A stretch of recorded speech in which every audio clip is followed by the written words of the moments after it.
আবির মেঘের কাছে এসে শান্ত স্বরে বলল, তানভীরের আজকে কাজ আছে, কালকে পরীক্ষা নিয়ে তোর তার ছেলে বান্ধবীটাকে নিয়ে রিকশা করে এখানে চলে আসিস। এখন চল। মেঘ জিজ্ঞাসু চোখে চেয়ে শুধালো, কোথায়? আবির তাকাতে মেঘ মাথা নিচু করে ফেলল। বুঝতে পারলো কথায় কথায় প্রশ্ন করাতে আবির ভাই রেগে গেছেন। মেঘ লক্ষ্মী মেয়ের মতন বাইকের পেছনে বসে আছে। ঘণ্টাখানেক মেঘকে নিয়ে বাইকে ঘুরেছে। ফুচকা, আইসক্রিম খেতে থেকে শুরু করে যে স্ট্রিট ফুড পেয়েছে মেঘের পছন্দ মতো সবই কিনে নিয়ে খাইয়েছে আবির। বিকেল পর থেকে আবহাওয়া খারাপ হতে শুরু করেছে। পর্যায়ক্রমে মেঘের গর্জন শুরু হয়ে গেছে। মেঘ তখন আচার খেতে ব্যস্ত। আবির মেঘের দিকে চেয়ে উদ্বিগ্ন কণ্ঠে শুধালো, বৃষ্টি শুরু হয়ে যাবে তো, বাসায় যাবি না? মেঘ আচার খেতে খেতে আবির ভাইয়ের অভিমুখে চেয়ে আহ্লাদে কণ্ঠে বলে উঠল, ভিজতে ভিজতে খুব ইচ্ছে করছে। আবির কপাল কুঁচকে চেয়ে আছে অপলক সেই দৃষ্টিতে। মেঘ মনে মনে বলছে, এই গোধূলি আলোতে আপনার হাতে হাত রেখে বৃষ্টিতে ভিজতে চাই। বৃষ্টির প্রতিটা ফোঁটাকে চিৎকার করে বলতে চাই, এই মানুষটাকে আমি বড্ড বেশি ভালোবাসি। আমার কল্পনার জগতে আবির ভাই শুধুই আমার। আবির কপাল কুঁচকে তাকিয়ে থেকে শক্ত কণ্ঠে বলল, বৃষ্টিতে ভিজে নিজের কি হাল করেছিলি মনে নেই? মেঘ একগাল হেসে উত্তর দিল, এবার আর এমন হবে না, কারণ আপনি। আবির গভীর কণ্ঠে প্রশ্ন করল, আমি কি? মেঘ মাথা নিচু করে মুচকি এসে বলল, কিছু না। ঝিরিঝিরি বৃষ্টি পড়া শুরু হয়ে গেছে। আবির আশপাশ দেখছে। এক হাত থেকে ঘড়ি খুলে ব্যাগে রেখে আবির ভাইকে ব্যাগটা দিয়ে বলল, আবির ভাই ব্যাগটাকে রেনকোট দিয়ে ঢেকে রাখবেন প্লিজ।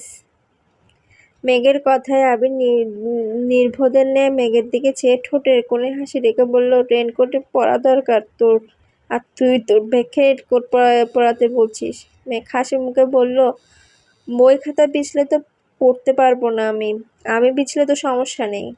এতটুকু বললাতেই আবিরের চোখে চোখ পড়ল মেঘের। আবির তীক্ষ্ণ দৃষ্টিতে চেয়ে আছে। মেঘ আস্তে করে বলল, নেই।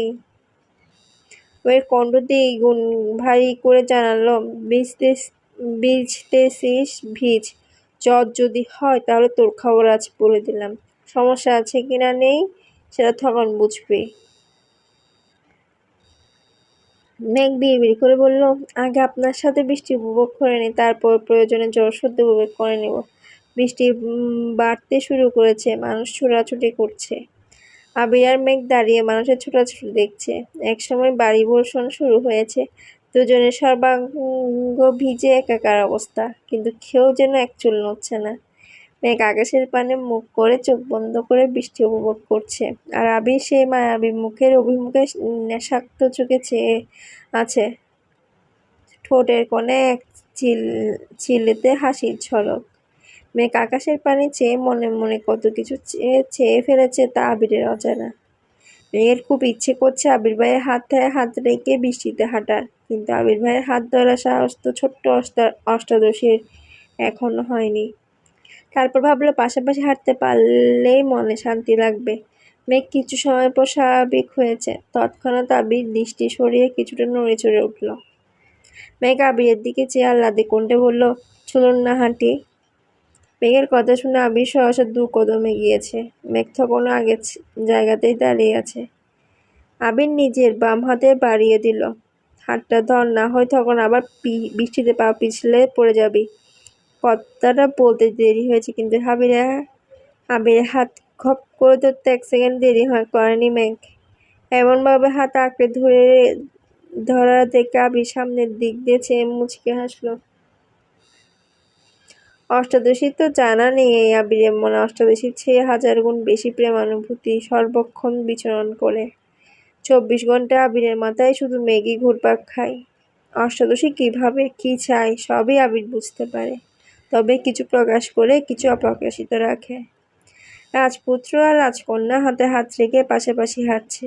আবিরের দৃষ্টি সামনের দিকে থাকলেও মেঘের সম্পূর্ণ দৃষ্টি আবিরের নিবন্ধন। ঠোঁটের কোণে লেগে থাকা হাসি যেন সরছেনই না, বরং ক্রমে ক্রমে বেড়ে যাচ্ছে। মেঘের বুকের ভেতরে থাকা সুপ্ত ভালোবাসাগুলো কোনো বাধা মানতে চাইছে না। এই বৃষ্টিসিক্ত কৌতূহলীতে প্রকৃতিকে সাক্ষী রেখে বলতে ইচ্ছে করছে, এই মানুষটাকে আমার চাই, সম্পূর্ণ আমার করে পেতে চাই। মেঘ হাবিজাবি ভাবতে ভাবতে অকস্মাৎ রাস্তার পাশে থাকা গাছের শেকড়ের সাথে হোঁচটকে উপরূপ হয়ে হয়ে পড়তে গেল। আবিরের বাম হাতে থাকা মেঘের হাতটা আবির শক্ত করে ধরে সহসা ডান হাতে আবিরের পেট বরাবর আঁকড়ে ধরল। কয়েক সেকেন্ডের জন্য মেঘের মনে হয়েছিল পৃথিবীটায় বুঝি থমকে গেছে। আচমকা হোঁচট খাওয়ায় মেঘের স্বাভাবিক হতে কিছুটা সময় লেগেছে। নিজের উদ্রে আবির ভাইয়ের শক্তপোক্ত হাতের ছোঁয়া বুঝতে পেরে মেঘ বিস্ময় চোখে উদ্রে রাখা হাতের দিকে চাইল। বৃষ্টিতে ভিজে পরনের সুতির জামাটা আগে থেকেই গায়ের সাথে মিশেছিল। আবির ভাই জামার উপর দিয়ে ছোঁয়ার পরও মেঘের মনে হচ্ছে উন্মুক্ত উদরে হাত রেখেছে আবির ভাই। মেঘের সর্বাঙ্গ শিহরিত হলো। বুকের ভিতরে থাকা হৃৎপিণ্ডটাও বাহিরে বেরিয়ে আসতে চাইছে। মেঘের নিঃশ্বাস গলায় আটকে যাচ্ছে। হোঁচটের ফলে পায়ের বৃদ্ধাঙ্গুলে কোণা উঠে রক্ত বের হচ্ছে। স্নায়ুতন্ত্রে ক্রমাগত সিগন্যাল দেওয়ার ফলে মেঘ বুঝতে পেরে উফ করে উঠল। নিজেকে কন্ট্রোল করে মেঘ দাঁড়িয়ে পায়ের দিকে চাওয়ার আগেই ব্যথা বুঝতে পেরে ঠোঁট ফুলিয়ে কান্না শুরু করে দিয়েছে। আমি সঙ্গে সঙ্গে বসে পড়ল আঙুলটা দেখতে। রক্ত যা বের হচ্ছে সব ওই বৃষ্টির পানিতে ধুয়ে চলে যাচ্ছে। পকেট থেকে একটা ওয়ান টাইম ব্যান্ডেজ বের করে আপাতত আঙুলে পেঁচিয়ে দিল। আবিরের ছোঁয়াতে পায়ের ব্যথা সারল কি না কে জানে। মেঘের মনের ব্যথা যেন এক সেকেন্ডেই সরে গেছে। মেঘ বাকরুদ্ধ হয়ে চেয়ে আছে, তার চোখ দিয়ে শুধু পানি পড়ছে। আবির দাঁড়িয়ে দু হাতের উল্টো পিঠ দিয়ে মেঘের কাল বেয়ে পড়া চোখের পানি তার সাথে বৃষ্টির পানি মুছে দেওয়ার চেষ্টা করলো।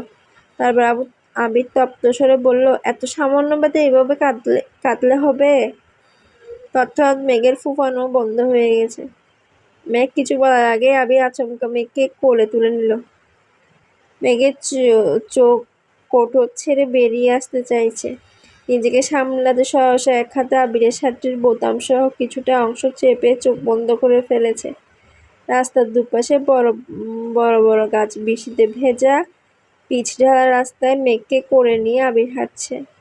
কিছুটা সময় পর মেঘ চোখ খুলে বৃহৎ চোখ আবিরের শ্যামবর্ণের চেহারায় চেয়ে আছে।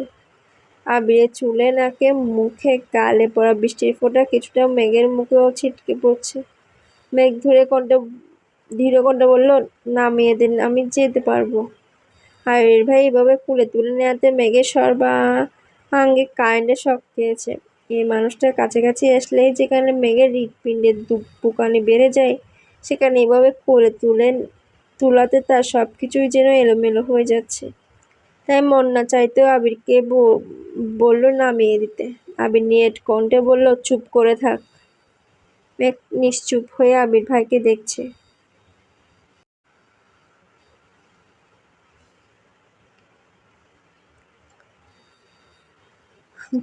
ধমক খেয়ে মন খারাপ হওয়ার বদলে তার ঠোঁটে মিষ্টি হেসে লেগে আছে। কিছু দূর যাওয়ার পর একটা চায়ের দোকানের কাছে গিয়ে পিচ্চি ছেলেকে ডেকে বলল চেয়ার দিতে। খোলা আকাশের নিচে ছেলেটা চেয়ার দিল। আবির মেঘকে বসাতেই মেঘ বলল, আপনি তখন না ধরলে পরে নিশ্চিত আমার মাথা ফাটতো। আবির শক্ত করে জবাব দিল, এত সহজে তোর কিছু দিতে হবে না।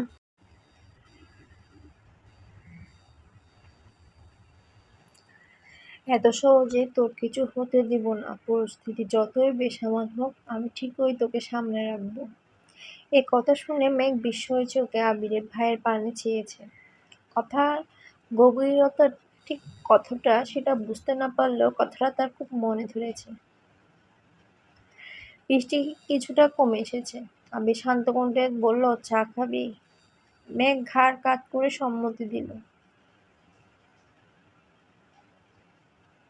বেশি করে আদা কুচি দিয়ে 2 কাপ লিকার চা নিয়ে আসছে। এক কাপ মেঘে দিয়ে আবির কিছুটা দূরে দাঁড়িয়ে চা খাচ্ছে। মেঘ চা খাওয়ার মনোযোগ দিল। বৃষ্টিতে বসে এভাবে চা খাওয়া এটাই জীবনে প্রথমবার। বৃষ্টির ছোট ছোট ফোঁটা চায়ে পড়ছে, আর মেঘ আপন মনে চা খাচ্ছে। হঠাৎ মেঘের অভিমুখে আবির কেমন করে চাইল। আবির মিহি কণ্ঠে ডাকলো, মেঘ। আচমকা আবির ভাইয়ের সমুদর কণ্ঠে নিজের নাম শুনে মেঘ বরফের ন্যায় জমে গেল। আবিরের তপ্ত দৃষ্টি মেঘের হৃৎপিণ্ডে ক্রমাগত ছুরি চালাচ্ছে। এই বুঝি ছোট্ট অষ্টাদশী প্রাণটা দেহ ছেড়ে বেরিয়ে যাবে। মেঘ কাঁপা কাঁপা কণ্ঠে জবাব দিল, জি। আবির তখনও শীতল চাউনিতে মেঘের মুখের দিকে তাকিয়ে থাকে। কয়েক সেকেন্ড পর পরাগ কণ্ঠে বলল, যদি কখনো এমন হয় তোর জীবনে সবচেয়ে প্রিয় দুটো জিনিস থেকে যে কোনো একটাকে বেছে নিতে বলা হয় তখন তুই কি করবি? আবির ভাইয়ের বলা এত কঠিন কথার মানে মেঘ বুঝতেই পারছে না। কপাল গুজিয়ে আবির ভাইয়ের দিকে চেয়ে কথাটা বোঝার চেষ্টা করছে। আবির কণ্ঠ খাদে নামিয়ে পুনরায় প্রশ্ন করলো, পারবি তো একটাকে বেছে নিতে? মেঘ নির্লিপ্ত চোখে তাকিয়ে আছে। মেঘের মাথায় হাজারটা চিন্তা ঘুরপাক খাচ্ছে। আবির ভাই তোকে এমন করে কেন জিজ্ঞেস করছে? উনি কোথাও গেলে তো আমার পছন্দের সব জিনিস না চাইতেও নিয়ে নেন, বেছে নিতে দেন না। তাহলে কি এমন জিনিস যা একটাই বেছে নিতে হবে? মেঘের নিরুত্তর পরিস্থিতি দেখে আবির মনে মনে বলল, যেদিন তুই দুইটা প্রিয় জিনিস থেকে একটাকে বেছে নিতে পারবি, মন শক্ত করে বলতে পারবি এটাই আমার লাগবে, সেদিনই তোকে প্রশ্নটা দ্বিতীয়বার করব। আবির গলা খাঁকড়িয়ে দিয়ে বলল, বাদ দে এসব, আরেক কাপ চা দিতে বলছি, তুই চা খা, আমি বাইকটা নিয়ে আসি। আবির আশপাশ দেখে চায়ের টাকা দিয়ে আরেক কাপ চা দিতে বলে বাইকটা আনতে চলে গেছে। ডাক্তার দেখিয়ে ওষুধ নিয়ে মেঘকে বাসার সামনে নামিয়ে দিল। বরাবরের মতো মেঘ আজও প্রশ্ন করল, বাসায় আসবেন না? আবির মৃদু হেসে উত্তর দিল, আসবো একটু পর, তুই সাবধানে রুমে যাস, আঙ্গুলের চাপ যেন না পড়ে। মেঘ ধীরে ধীরে পায়ে হেঁটে বাড়িতে ঢুকে গেল। আবির চলে গেল অজানা গন্তব্যে। আজ মেঘ ইচ্ছে করে একটু সাজুগুজু করছে। চোখে গাঢ় করে কাজল দিল, হালকা গোলাপি রঙের রঞ্জক লাগিয়েছে ঠোঁটে। আবির ভাইয়ের পছন্দের রং অনুসারে একটি সাদা রঙের ড্রেস পরেছে, সাথে সুন্দর হিজাবও পরে নিয়েছে। হুটহাট আবির ভাই কোচিং এর সামনে চলে আসে। বিদেশে সাদা মাটাই ঘুরে, তবে আজ আবির ভাইয়ের সাথে ঘুরবে এটা সে অনেক আগে থেকে জানে, তাই সেজেছে। পরীক্ষা শুরুর আগে বন্যাকে বলেছে তানভীর ভাইয়ের ট্রিটের কথা, তবে বন্যা কোনোভাবে রাজি হচ্ছিল না। মেঘ জোর করে রাজি করিয়েছে। যথারীতি পরীক্ষা শেষে দুই বান্ধবী রিকশা করে নির্দিষ্ট জায়গাতে চলে এসেছে। আবির আর তানভীর আগে থেকে দাঁড়িয়েছিল। মেঘ দূর থেকে আবিরকে দেখে একগাল হাসলো। কাজল কালো সেই ডাগর ডাগর আঁখি আর অকৃত্রিম মায়াবী হাসি দেখে আবিরের মন উতলা হয়ে উঠেছে। অন্তঃস্থলে শিহরণ জাগছে, বক্ষে স্পন্দন জোরালো হচ্ছে। আবির ঢুকিলে স্বাভাবিক হওয়ার চেষ্টা করছে, কিন্তু তার দৃষ্টি যেন সরছেই না। আবির অশান্ত মনকে শান্ত করার সকল ক্ষমতা বিলীন হয়ে গেছে। আবিরের মনে মনে বিড়বিড় করে বলছে, আমায় ধ্বংস করতে যেন উঠে পড়ে লেগেছিস। মেঘরা নামতেই তানভীর রিকশা ভাড়া দিয়ে দিল। শান্ত কণ্ঠে শুধালো, আসতে সমস্যা হয়নি তো কোনো? দুজনই মাথা নেড়ে না করলো। তানভীর বন্যার দিকে চেয়ে ছোট্ট করে বলল, কংগ্রাচুলেশনস। বন্যা হেসে উত্তর দিল, থ্যাংক ইউ। তানভীর আবিরকে ডাকলো।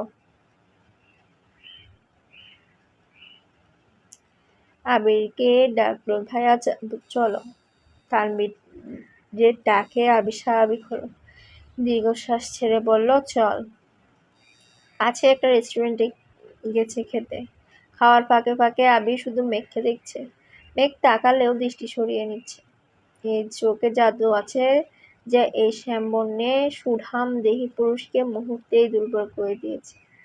না পারছে দীর্ঘ সময় ওই চোখে চেয়ে থাকতে, আর না পারছে নিজেকে সংযত রাখতে। অন্যদিকে বন্যা তানভীরেরও কয়েকবার চোখাচোখি হয়েছে, তবে চোখে চোখ পড়াতে দুজনেই সঙ্গে সঙ্গে চোখ নামিয়ে নিচ্ছে। বন্যা সবুজ রঙের একটি ড্রেস পরেছে, সাথে হিজাব পরা। এত সাজগোজ নেই, দেখতে খুবই সাদামাটা। গায়ের রং ফর্সা হলেও সেটা মেঘের তুলনায় কিছুটা চাপা। ঠোঁটে হালকা লিপস্টিক আছে। উচ্চতায়ও মেঘের তুলনায় এক চেয়ে কম হবে। হাসিটা মাত্রাতিরিক্ত সুন্দর। তবে সচরাচর মেয়েটা হাসে না। বেশিরভাগ সময়ই সিরিয়াস মুডে থাকে। খাওয়া শেষে বেরিয়েছে সবাই। মেঘ আর বন্যা দুজনই তানভীরকে ধন্যবাদ জানালো ট্রিটের জন্য। আবির একবার তানভীরের দিকে চেয়ে চোখ দিয়ে কিছু ইশারা করলো। তারপর আবির গম্ভীর কণ্ঠে বলল, তানভীর, আমি মেঘকে নিয়ে বাসায় যাচ্ছি। তুই বন্যাকে বাসায় পৌঁছে দিয়ে তারপর সে যেখানে ইচ্ছে যাবি। তানভীর স্বাভাবিক কণ্ঠে জানালো, ঠিক আছে ভাইয়া। মেঘ বন্যাকে টাটা দিয়ে বাইকে বসলো। আবির দেরি না করে মেঘকে নিয়ে জায়গা ত্যাগ করলো। আবিরকে যাওয়ার পরই তানভীর বাইকে বসে বন্যাকে চেয়ে বলল, উঠো। বন্যা ঠান্ডা স্বরে বলল, আমি রিক্সা করে চলে যেতে পারবো। তানভীর একটু রাগী ভাব নিয়ে বলল, শোনোনি ভাইয়া কি বলেছে? তোমায় বাসায় দেওয়ার পর আমার দায়িত্ব শেষ হবে, উঠো। বন্যার কথা বাড়ালো না।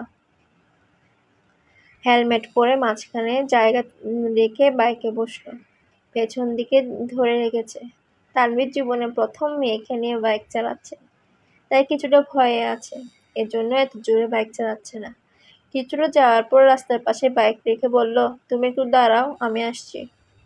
বন্যা সাইডে দাঁড়িয়ে আছে। কিছুক্ষণ পর বেরিয়ে তানভীর একটু শপিং ব্যাগে বন্যার দিকে গিয়ে বলল। বন্যা জিজ্ঞাসু চোখে চেয়ে বলল, কি এতে? তানভীর শান্ত স্বরে বলল, তোমার রেজাল্টের গিফট। বন্যা কোনোভাবেই নিতে রাজি হচ্ছে না। বাধ্য হয়ে তানভীর ধমক দিয়ে দিল, বলছি নিতে নাও। বন্যা ভয়ে কিছুটা কেঁপে উঠল। কাঁপা কাঁপা হাতে ব্যাগটা নিয়ে ছোট্ট করে বলল, থ্যাঙ্কস। তানভীর মৃদু হেসে আবার বাইকে বসলো। পিচঢালা রাস্তায় বাইক চলছে। বন্যা নীরব শান্ত মেয়ের মতো চুপচাপ বসে আছে। নীরবতা ভেঙে তানভীর বলল, গতকাল ভাইয়া আর বনু মিলে আমায় এই বাইকটা গিফট করেছে। কেমন হয়েছে বলো তো? বন্যা হাসি মুখে উত্তর দিল, অনেক সুন্দর হয়েছে। তানভীর পুনরায় বলল, তার জন্য আজকে ট্রিট দিলাম। বন্যা এবার মৃদু স্বরে শুধালো, আমায় ট্রিট দেওয়ার কি প্রয়োজন ছিল? আমি তো এটুকু বলতে তানভীর বলল, তোমাকে দেওয়ার প্রয়োজন ছিল। ওই দিন তোমাদের বাসায় খেয়ে আসলাম। তাছাড়া তুমি ভনুর বেস্ট ফ্রেন্ড। আর আমাকে যেভাবে ভাইয়া ভাইয়া রাখো, আমিও মাঝে মাঝে কনফিউজড হয়ে যাই যে আমি কার ভাই। কথাগুলো শুনে বন্যা কিছুটা লজ্জা পেল। তারপর স্বাভাবিক থাকার চেষ্টা করলো। এর মধ্যে বন্যাদের বাসার গলি চলে আসছে। বন্যা তাড়াহুড়া করে বলল, ভাইয়া এখানেই নামিয়ে দেন প্লিজ। তানভীর ব্যাগ থামিয়ে বলল, আবার? বন্যা হেলমেট খুলতে খুলতে তপ্ত সুরে বলল, সরি তানভীর ভাই, এখান থেকে হেঁটে যেতে পারবো। কেউ দেখলে সমস্যা হবে।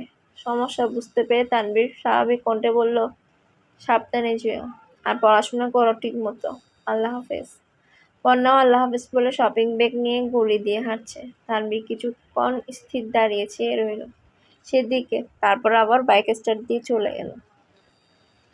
আবির বাসার দিকে না গিয়ে অন্য রাস্তায় যাচ্ছে দেখে মেঘ চিন্তিত স্বরে বলল, বাসায় যাবেন না? আবির কঠিন স্বরে জবাব দিল, বাসার যাওয়ার এত তাড়াতাড়ি কিসের তোর? মেঘ আর কিছু বলল না। আবির ভাইয়ের কাছাকাছি তো সেও থাকতে চায়, কিন্তু তানভীরের সামনে আবির বলেছে বাসায় চলে যাবে, এই জন্যই মেঘ জিজ্ঞেস করেছিল। আবির মেঘকে নিয়ে একটা পার্কে এসেছে। পার্কে মানুষের ভিড় দেখে আবির কিছুটা ভীত হলো। মেঘের দিকে চেয়ে বলল, ঢুকবি নাকি অন্য কোথাও যাব? মেঘ এক গালে হেসে উত্তর দিল, এসেছি যখন তাহলে ঢুকি, ভালো না লাগলে চলে যাব। আবির মেঘের হাত ধরে হাঁটছে। মেঘ আশেপাশে তাকাচ্ছে আর বারবার আবির ভাইয়ের শক্ত করে ধরে রাখা হাতের দিকে তাকাচ্ছে। এমনভাবে হাত ধরেছে যেন ছেড়ে দিলেই তার প্রেয়সী হারিয়ে যাবে বহু দূরে। মেঘ সেই হাত ধরা দেখে গতকালের ন্যায় বারবার লজ্জায় আড়ষ্ট হচ্ছে। মেঘ চারপাশে তাকিয়ে দেখছে কত কত মানুষ। কেউ কেউ পরিবার নিয়ে এসেছে, ছোট বাচ্চা নিয়ে এসেছে। বন্ধু মিলে ছবি তুলছে, আড্ডা দিচ্ছে। বেশ কয়েকটা কাপড়ও দেখছে হাতে হাত রেখে হাঁটছে। সে সময় দেখে মেঘের নিজেকে আবির ভাইয়ের প্রেমিকা মনে হচ্ছে। এটা ভাবতে লজ্জায় দুই গাল লাল হয়ে গেছে। ঠোঁটে মুচকি হাসি যেন সরছে না। একটা ফাঁকা বেঞ্চ থেকে আবির মেঘকে ইশারা দিল বসার জন্য। আবির কিছুটা দূরে থেকে একটা আইসক্রিম নিয়ে আসছে। মেঘকে আইসক্রিম দিয়ে মেঘের থেকে কিছুটা দূরে বসেছে আবির। মেঘ আপন মনে আইসক্রিম খাচ্ছে। একবার আবির ভাইকে দেখছে, আবার আশপাশ দেখছে। আবির ভাই আচমকা ডেকে বলল, তাকা এদিকে। হঠাৎ জায়গায় মেঘ কিছুটা কেঁপে উঠেছে, তারপর স্বাভাবিকভাবে ঘাড় ঘুরিয়ে আবির ভাইয়ের দিকে তাকালো। আবির ভ্রু কুচকে চিন্তিত স্বরে বলল, এভাবে সেজেছিস কেন?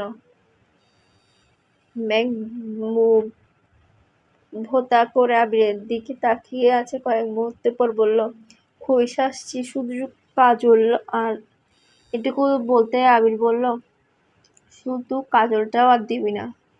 আবির মনে মনে বলল, তোর এই চোখের মায়ায় আমি ছাড়া আর কাউকে পড়তে দিব না। মেঘ আহ্লাদে কণ্ঠে শুধালো, কাজল দিলে কি আমার অনেক সুন্দর লাগে? আর তীক্ষ্ণ দৃষ্টিতে চেয়ে বলল, ওই যে দূরে গাছটা দেখা যাচ্ছে, ওই গাছের ধারে বসে থাকা পেতনিটার মতন লাগে। এজন্যই বলছি কাজল পরে রাস্তাঘাটে মানুষকে ভয় দেখাইস না। মেঘ নিজের ওষ্ঠ উল্টে আবিরের দিকে চেয়ে আছে, চোখ পানিতে টইটম্বুর হয়ে গেছে। পল্লব ঝাপটালেই গাল বেয়ে গড়িয়ে পড়বে। আবির কপাল কুঁচকে চেয়ে আছে, বিরক্ত নিয়ে বলল, তোর সমস্যা কি মেঘ? কিছু বলার আগেই কান্না করে দিস কেন? 1 মিনিট কাঁদলে 1 ঘন্টা মাথা ব্যথায় ভুগিস, সেটা মাথায় থাকে না? মেঘ অবাক চোখে তাকিয়ে ভেজা কণ্ঠে প্রশ্ন করল, আপনি কিভাবে জানেন আমার মাথা ব্যথা হয়? আবির ডুব গিলে কণ্ঠ দ্বিগুণ ভারী করে বলল, এটাও জানা এমন কোনো কঠিন বিষয় না। দূরে ছিলাম মানে এই না যে সব ছেড়েছিলাম। চল বাসায় যাই।